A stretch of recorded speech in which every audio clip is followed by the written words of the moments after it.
We are here at TESOL Colombia I at the Universidad de La Sabana, and my name is Pedro Maldonado.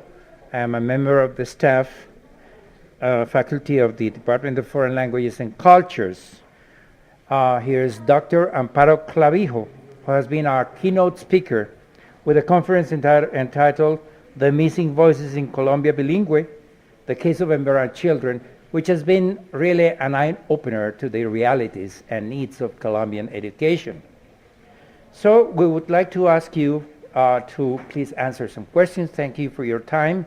And the first one would be, you see community-based pedagogy as an opportunity to change the traditional pedagogies used so far in our context. How could in-service language teachers in Colombia contribute to such transition? Thank you for the invitation again from Universidad de La Sabana. I think that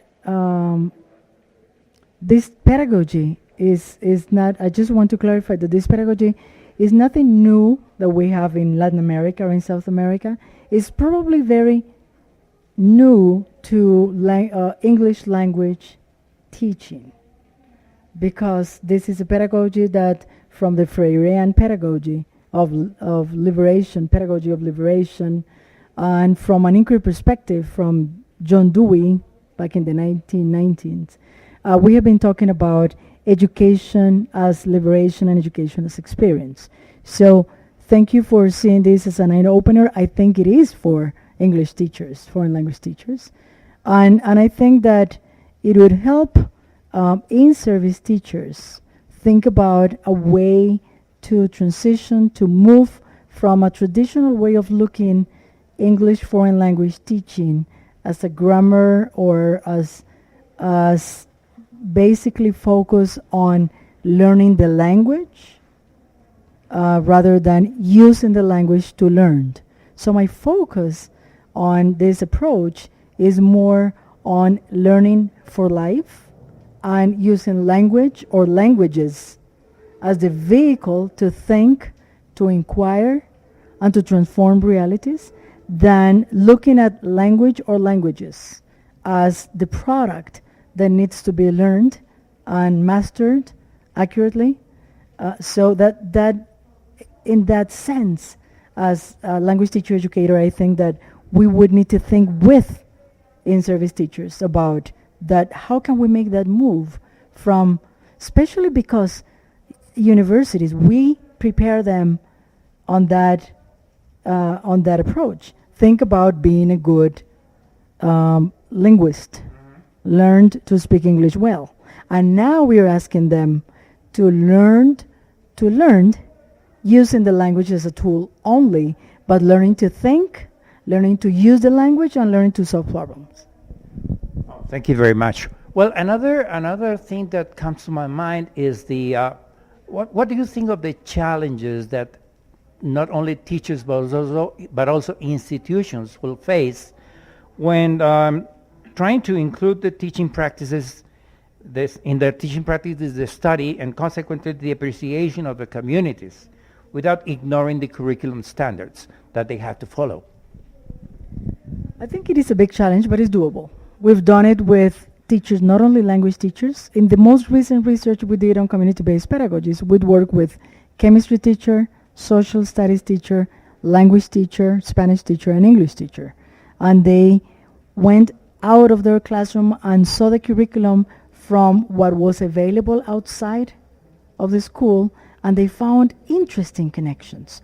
So what it takes is really opening their mind to move beyond the content that they think students need to learn. I think that the Ministerio de Educación doesn't put any constraint or limitation, and even with the standards, because what we use with community-based pedagogies, and one of the things that is interesting about it is that with these community-based pedagogies, you are taking into account standards. We work with the teachers, did the mapping, looked, as I said, with the biology, social studies, and language teachers. We look around and ask them to look and select what from the community, from the context, could be useful to connect to the curriculum. The second step was looking at the standards with them and see how those sources that they identified in the curriculum would respond to the standards. So it is not only integrating realities, but following the standards, because some standards are very much in line with what we think, that they promote scientists, inquirers, thinkers, problem posers, problem solvers. But so those standards are really in line and supporting what we believe education is about. And maybe the teachers are only closed to one resource and one tool, and again, to the view of language teaching as only the language, but not everything that is our stories, our life, our realities, our city. There are many students who don't know the city.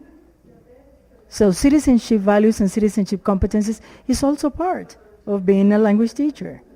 So all of that is really trying to raise awareness with teachers about the standards and their pedagogy and aligning that with what the realities are. Just looking at the reality.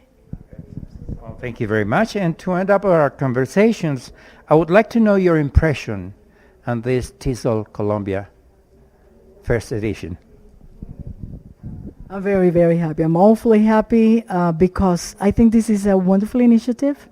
I think that Universidad de La Sabana strategically opened this space with ASOCOPI, which is an association that many of us English teachers belong to for many years, and we have supported. But I think that multiple opportunities to dialogue, to encounter with others, to meet with others, to share what we do, to make visible our local knowledge is very important. I really congratulate Universidad de La Sabana and all of you for the big effort of putting together this conference. And thank you for inviting me to be part of it. Well, thank you very much, Dr. Clavijo. It has been a pleasure and a privilege to have you here sharing with us your thoughts, and we are sure that your contribution will be a leap forward into the teaching of Colombia in general. Thank you very much.